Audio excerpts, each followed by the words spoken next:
একটি ভিডিওতে বেশি ভিউজ আনার জন্য কোয়ালিটি কন্টেন্টের পাশাপাশি অ্যাট্রাকটিভ থাম্বনেলের গুরুত্ব কিন্তু অনেক বেশি। আজকের ভিডিওতে আমি আপনাদের সঙ্গে শেয়ার করব আপনারা কীভাবে মোবাইল দিয়ে এই ধরনের থাম্বনেল মেক করতে পারেন। আমার চ্যানেলে থাম্বনেল নিয়ে আরও দুটো ভিডিও রয়েছে, যারা সেই ভিডিওগুলো দেখেননি অবশ্যই দেখে আসবেন, আপনাদের অনেকটাই হেল্প করবে। তো চলুন শুরু করা যাক।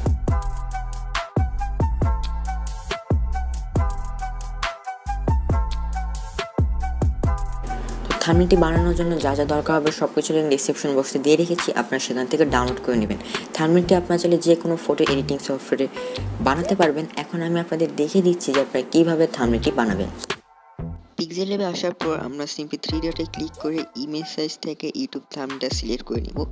এখন আমরা এখানে একটি কালার ইউজ করব, আপনারা পছন্দের কালার ইউজ করতে পারেন, তো আমি এই কালারটা ইউজ করছি। এখন আমরা ব্যাকগ্রাউন্ডের উপর একটি শেপ ইউজ করব, তো আমি এখান থেকে সার্কেল শেপটি ইউজ করছি। তো আপনারা এখানে আপনাদের শেপটাকে একটু বড় করে নেবেন। বড় করে নেওয়ার পর আমরা এই শেপটাকে একটি কালার দিব। কালারটি অবশ্যই ব্যাকগ্রাউন্ডের থেকে কিছুটা লাইট কালার দিবেন।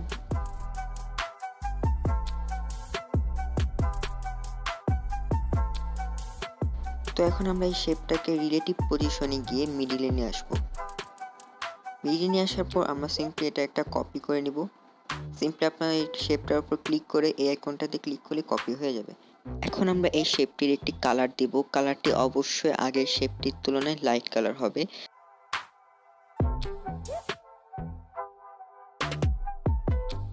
এখন আমরা শেপটিকে একটু ছোট করে দেব যাতে পিছনের শেপটিও ক্লিয়ারলি বোঝা যায়। ঠিক একইভাবে এখন আমরা আরও একটি শেপ নিব। আপনারা চাইলে আপনাদের মন মতো যতগুলো ইচ্ছা শেপ আপনারা নিতে পারেন। তো আমি আপাতত এখানে 3টা শেপ ইউজ করব একই সিস্টেমে।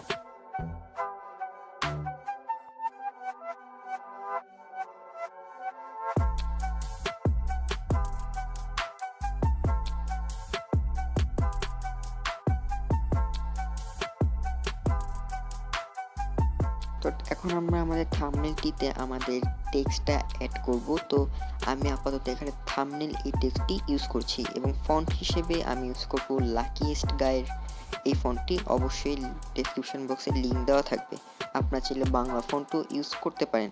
এরপর আমরা এটার একটা কালার দিয়ে দেবো। কালারটা আমি ইয়েলো কালার ইউজ করব। আপনারা আপনাদের পছন্দ অনুযায়ী ব্যাকগ্রাউন্ড হিসেব করে একটা কালার ইউজ করতে পারেন।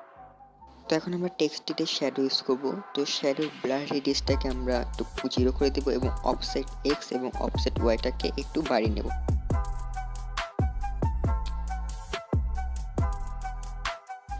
আপনারা চাইলে শ্যাডোর কালারও ইউজ করতে পারেন। তো আমি এখানে শ্যাডোর কালারটা হালকা একটু চেঞ্জ করে ব্লু টাইপের কালারটা দিয়ে দিচ্ছি। এখন টেক্সটে আমরা এমবেড ইউজ করব। এমবেড ইউজ করলে টেক্সটটা আরও সুন্দর লাগবে। তো আপনারা চাইলে আমার এই সেটিংটি কপি করতে পারেন, তাহলে আপনার টেক্সটটা মোটামুটি আরও সুন্দর হবে। এছাড়া আপনারা আপনাদের মতো ইউজ করতে পারেন।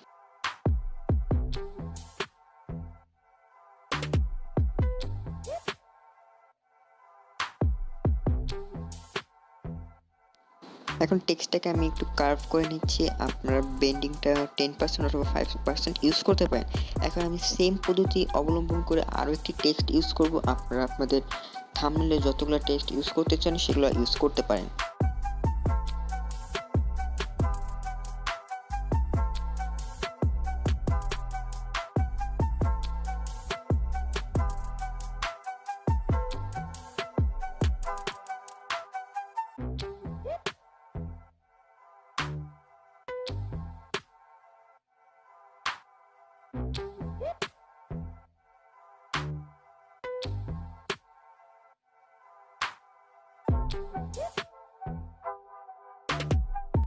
তো থাম্বনেলটির লুক আরও সুন্দর করার জন্য আমরা এখানে একটি পিএনজি ইউজ করব।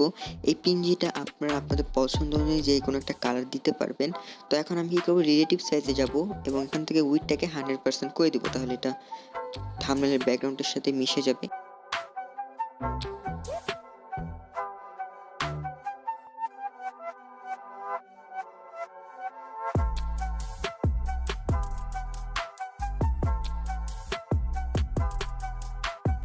তো এখন আমি এখানে কিছু পিকচার ইউজ করব। তো আমি আপাতত একটি পিকচার ইউজ করছি। তো আপনারা চাইলে বিভিন্ন পিকচার অর্থাৎ 2 থেকে 3টা পিকচার ইউজ করতে পারেন, তাহলে থাম্বনেলটা আরও দেখতে সুন্দর হবে। তো এখন আমরা থাম্বনেলে একটা জিনিস অ্যাড করব। এর জন্য আপনারা সিম্পলি ড্র আইকনে যাবেন, এখান থেকে পেন সাইজটা 5 করে দেবেন, স্মুথনেসটা 100 করে দেবেন এবং আপনার কালারটা হোয়াইট দিয়ে দেবেন এবং ড্যাশড লাইন এটা দিয়ে দেবেন। তাহলে দেখবেন যে আপনি যখন থাম্বনেলে কিছু ড্র করবেন এরকম একটা লাইন চলে আসবে, যেটা দেখতে অনেক সুন্দর লাগে। তো আপনারা ড্র করে আপনারা সিম্পলি এইভাবে রিসাইজ করে নেবেন, তাহলে আপনাদের থাম্বনেলটার লুক আরও সুন্দর হয়ে যাবে। এছাড়াও আপনার থাম্বনেলে আরও অনেক কিছু অ্যাড করতে পারেন, যার লিঙ্ক ডেসক্রিপশন বক্সে দিয়ে দিয়েছি। সবাইকে অসংখ্য ধন্যবাদ ভিডিওটা সম্পূর্ণ দেখার জন্য। যদি ভিডিওটা ভালো লেগে থাকে তাহলে ভিডিওতে একটি লাইক দিন, ভিডিওটা শেয়ার করে দিন এবং অবশ্যই আমাদের চ্যানেলটি সাবস্ক্রাইব করুন। তো আজকের মতো এই পর্যন্তই বিদায় নিচ্ছি, দেখা হবে নেক্সট ভিডিওতে। সবাই ভালো থাকবেন, সুস্থ থাকবেন, আমাদের চ্যানেলের সাথে থাকবেন। ধন্যবাদ।